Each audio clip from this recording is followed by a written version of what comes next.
Maqaa Abbaa, kan Ilmaa, kan Hafuura Qulqulluu Waaqa tokko. Ameen.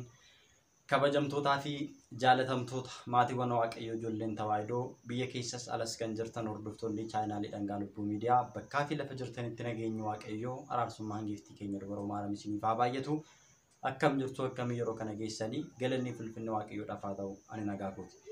Guyyaa har'aa kana viidiyoo kana keessatti kan waliin barannu gaafii shakkitoonni kaasan kutaa lammaffaa irra geenyeetu jirra jechuudha. Kutaa lammaffaa isaa kanadha jechuudha kan waliin ilaallu. Gaafii barnoota keenya guyyaa har'aa kana keessatti gaafiin gaafatameen qaba jechuudha. Gaafii kana immoo ragaa macaafa qulqulluudhaaniin deeggaree nan deebisa waan ta'eef Waaqayyoon na haa gargaaru. Isinis immoo dhaggeeffattanii irraa akka barattan akka hubattan Waaqayyoon isin haa gargaaru. Warreen chaanaalii kanaaf haaraa taatanii gara kanatti dhuftan subscribe gochuudhaan like share gochuudhaaniin waan isiniin galle immoo koomentii jalatti barreessuudhaaniin akka hordoftan isiniin jecha kallattiidhumaan gara gaafii fi deebii keenyatti darbinaa jechuudha. Amma gaaffiin si gaafadhu maaramii fi ergamoonni nu araarsu maaramii fi ergamoonni nuu fi Waaqayyoon gidduu dhaabatanii walitti nu araarsu nuuf kadhatu kan jedhu caqasa naalaadhuti kinoo ani ammoo ortodoksii ta'a. Caqasa maaramiif ergamoonni nu araarsuu jedhu eessatti barreeffame? Eessatti akka barreeffame caqasa isaa akka naalaattu nan barbaada. Tole egaa obboleettiin keenya kun yeroo dheeraadhaa fi gaafii gaafachaa turte. Gaafii ishii karaa garaa garaatiin deebisaa turuun kiyyaa ni yaadatama jechuudha. Gaafii ishii akkuma itti fufetti jira. Ortodoksii yoomillee deebii qabdi waan ta'eef deebii kana akka waliigalaatti ni ilaalla jechuudha. Kanaaf jalqaba irratti gaafiin isheen gaafatte maaramii fi ergamoonni nu araarsu kan jedhu eessatti barreeffamee jira? Caqasa kana yoo ati naaf laatte ammuman ortodoksii ta'a jettee jirti jechuudha. Isheen amma kan hordofaa jirtu amantaa pheenxeeti jechuudha. Pheenxee dhiiseen ortodoksii ta'a jechaa jirti waan ta'eef egaa gaafii isheedhaaf akka armaan gadiitti deebii ni ilaallaa jechuudha. Araarsummaa jechuun maal jechuudha kan jedhurraa jalqabnee ni ilaalla. Jalqaba hojii araarsummaa keessatti kan haadha keenyaa qulqulleettii dubaroo Maariyaam hundumarra waan dursuuf kan ishee dursisiisnee ilaalla. Araarsituu jechuun maal jechuudha? Haati keenya dubaroo Maariyaam araarsituu. Araarsituu jechi jedhu ka'umsi isaa araara jecha jedhurraa kan dhufe yommuu ta'u, wal dhabdee fi wal diddaa gidduu jiru dhabamsiisuu yookiin immoo furuu jechuudha. Araarsituu jechuun yookiin immoo araarsuu jechuun.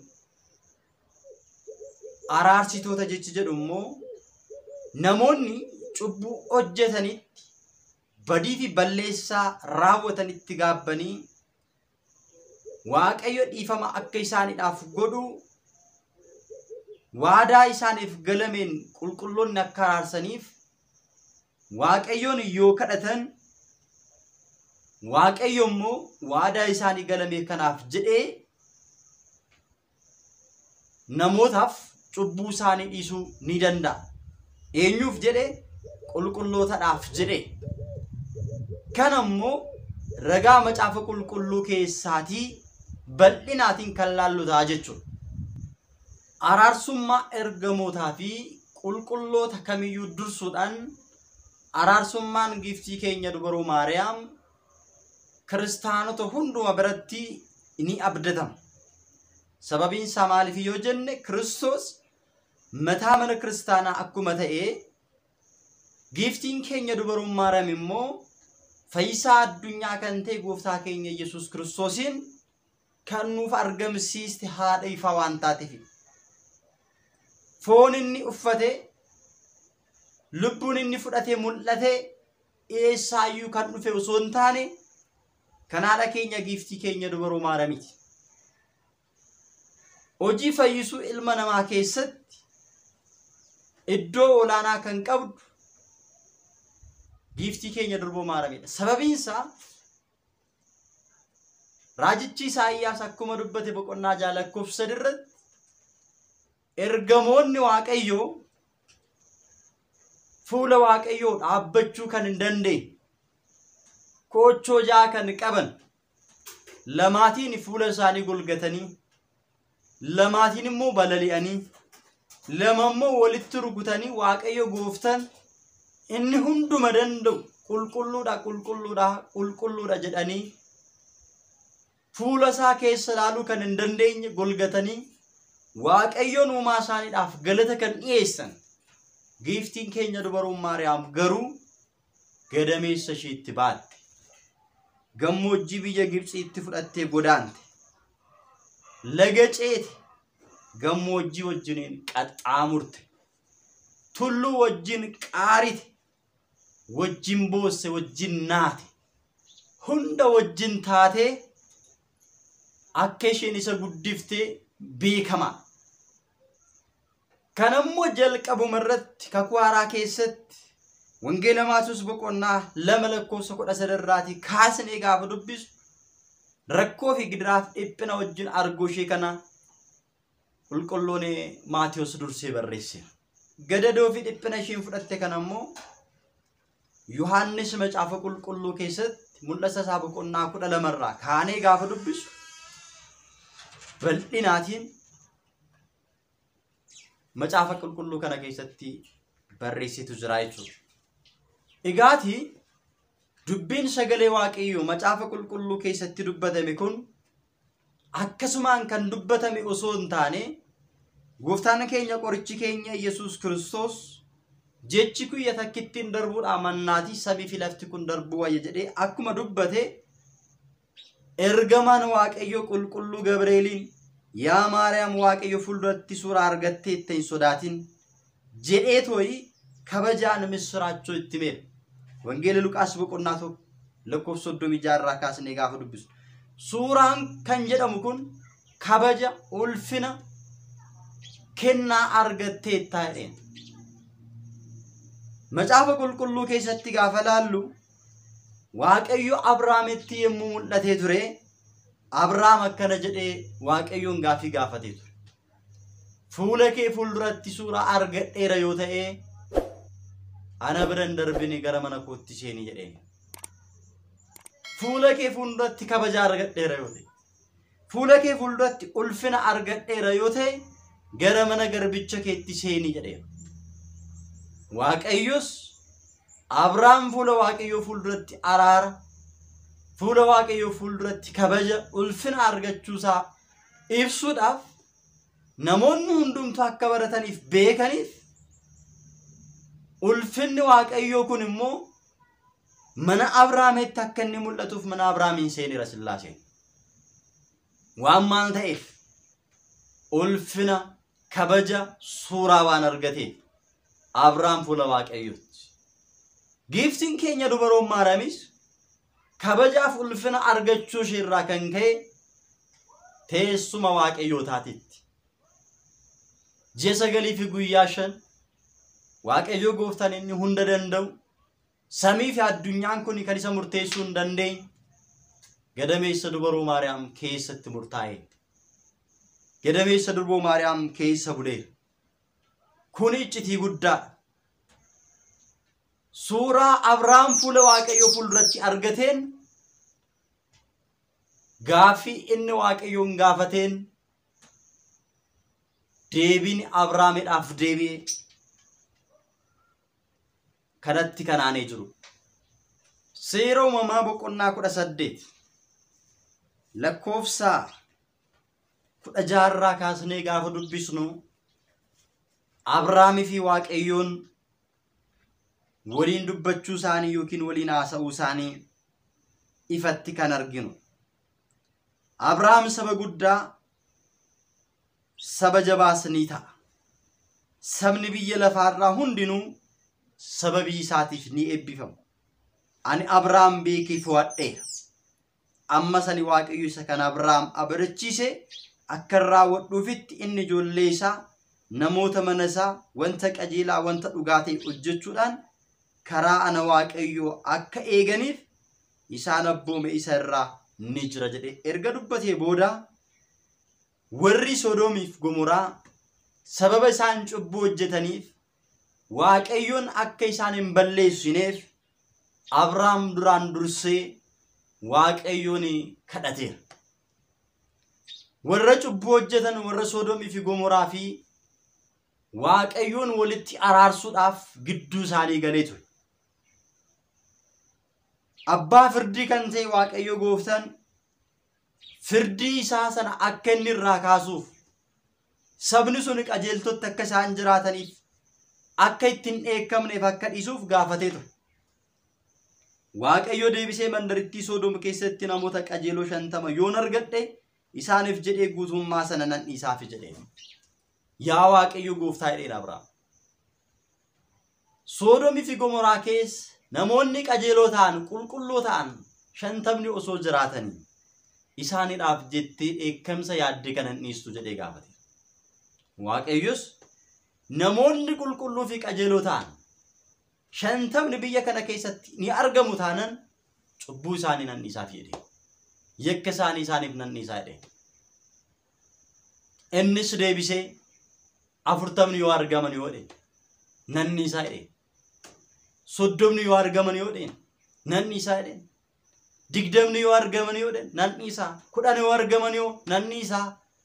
10 keessaa 5tu hir'ata yoo ta'e 5 yoo argaman yoo nan dhiisaa. 5 mitiitii ammas jajabummaa kiyyaan sin kadhadhaa. Namni tokko achi keessatti argame yoo jennaan nama tokkodhaaf jedhee biyya Soodomii fi Gomoraa balleessuu nan dhiisaa jedhe. Eenyudhaaf jedhee qulqullootaaf jedhee qulqulloota keessaa immoo haati keenya dubaroon Maariyaam uumamoota hundumaa olitti qulqulleettii kan taate uumaadhaa gaditti uumamoota hundumaa olitti uumaadhaan gaditti qulqulleettii kan taate araarsummaa giiftii keenya dubaroo Maariyaam ilaalee Waaqayyo nuuf dhiisa. Abrahaami Waaqayyoon qajeelotaaf jedhee cubbuu biyya san irratti dheekkamsa biyya san irratti dhufuudhaaf ka'e akka inni dhiisuudhaaf yemmuu kadhatutti Waaqayyos tole jedhee ishi jedhee abboomamee fi nan dhiisaaf jedhee. Kanaaf egaa qulqulloota warra ta'aniif Waaqayyo kadhannaa isaanii dhagahee akka dhiisuu fi danda'u macaafa qulqulluu irratti dubbateetu jira. Phaawulos waa'ee keessaniif yeroo mara gammachuudhaan nan kadhadhaa jedhe. Kadhata koo keessatti guyyaa duraatii jalqabdanii amma har'aatti hojii wangeela keessaa waan qabattanii fi Waaqayyoon nan galateeffadha jedhee Filiiphos boqonnaa 1 irratti dubbate. Yeroo hundumaa waa'ee keessaniif nan kadhadhaa jedhe. Phaawulos waa'ee keenyaaf kadhatee Waaqayyo irraa dhiifama kan nuuf kennisiisu yoo ta'e durboon Maariyaam araarsummaa isheedhaan nuuf kadhattee Waaqayyo irraa dhiifama nuuf kennisiisuu hin dandeessu. Ergamoonni Waaqayyo fuula isaa dhaabbachuu kan hin dandeenye. Dubaroon Maariyaam gadameessa isheetti kan baatte isheedhaaf jedhee nu dhiisuu danda'a. Dhiisuu isaa immoo araarsummaa ishee akka dhagahuu danda'u wangeela Yohaannis boqonnaa 2 irratti mirkanaa'e. Cidha mana Dookimaas irratti Gooftaan keenya qorichi keenya Yesuus Kiristoos dubaroon Maariyaam duuka boonni isaa yennaa argaman Dookimaas jala waa'iniin suni gaafa dhumu giiftiin keenya dubaroon Maariyaam waa'iniin isaanii jala dhumeera gaafa jedhu gaafa isheen jettee kadhattu araarsummaa giiftii keenya dubaroo Maariyaam dhagahuudhaan bishaan sana gara daadhii waa'iniitti jijjiiree araarsummaa ishee namoonni hundumtu akka beekan taasise. Egaa nuti kiristaanonni araarsummaa giiftii keenya dubaroo Maariyaam ni beekna karaa kana. Araarsummaan qulqullootaa, eebbi qulqullootaa, kadhannaan qulqullootaa fuula Waaqayyoo akka qaqqabu. Waaqayyo irraa immoo gara keenyatti akka dhufuu danda'u ni amanna jechuudha. Dhagahummaa ni dhageessu garuu nama hin hubattanii. Ilaalummaa in ilaaltu garuu hin argitanii. Jedhee macaafa qulqulluu irratti akkuma barreeffame namoonni baay'een dhugaa lafarra jiru isa dubbatamee jiru kana amanuuf fudhachuu dadhabuudhaan malee dhaga'uus dadhabanii arguus dadhabanii. Adeemsa jiruuf jireenya isaanii keessatti hojii foonummaa duukaa bu'anii foon isaanii gammachiisanii jiraachuudhaaf waan karoorsaniif dubbii jallinaa qabatanii duukaa bu'an malee dhugaan lafarra jiru isa kana. Kanaafuu Waaqayyo qulqullootaadhaaf jedhee cubbamootaaf dhiisuu akka danda'u. Dubaroon Maariyaam isarra darbee qulqulloonni Abrahaam faan, Phaawulos faan, akkasuma Museen illee sabni Israa'el yennaa cubbuu hojjetee turetti Waaqayyo saba kana nan balleessa gaafa inni jedhu lakki saba kana hin balleessin isaan balleessuudha mannaa anaatiin maqaa koo galmee jireenya irraa balleessedhe. Haay galmee jireenya irraa maqaa kee balleessurra saba kanaaf cubbuu isaanii dhiisuu fi wayya jedhee Waaqayyo gooftaan Museedhaaf jedhee saba sanaaf cubbuu isaanii dhiise. Museedhaaf jedhee cubbuu isaanii kan dhiise. Abrahaamiidhaaf jedhee qulqullootaadhaaf jedhee Waaqayyo gooftaan cubbuu namootaa kan dhiisu. Kadhannaa Phaawulos nu dhaga'ee yeroo mara siniin kadhadha akkuma jedhe inni nu kadhatee cubbuu keenya kan nu dhiisu yoo ta'e araarsummaa giiftii keenya dubaroo Maariyaam dhaga'ee cubbuu keenya nu dhiisuu hin danda'u. Ni danda'a.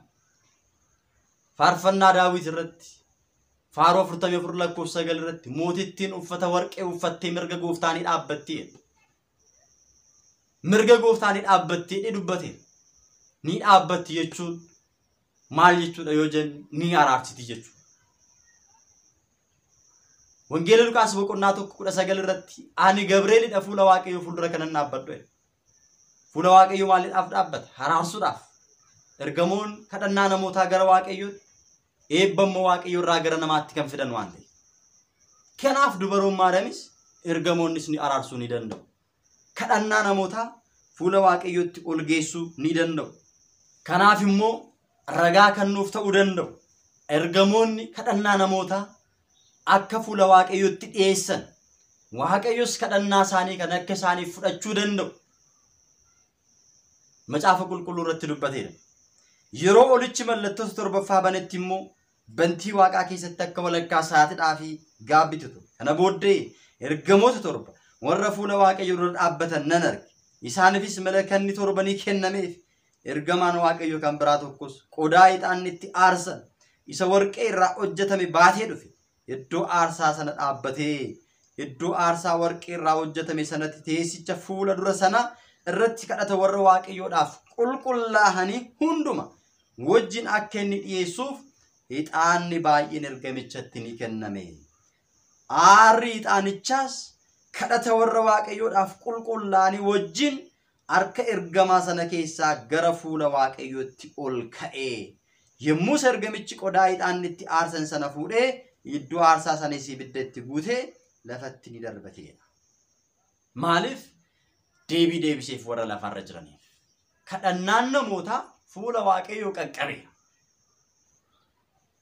Aara ixaanichaa sana wajjin kadhannaan warra Waaqayyoodhaaf qulqullaa'anii harka ergamaa sana keessaa gara Waaqayyootti erga ol ka'e booda kadhannaan namootaa warra Waaqayyoodhaaf qulqullaa'anii sun Waaqayyo bira gahuusaa immoo milikkita akka ta'uuf qodaa ixaanichaa sana ibiddatti naqee ergamichi immoo deebisee gara lafaatti gad darbateedha.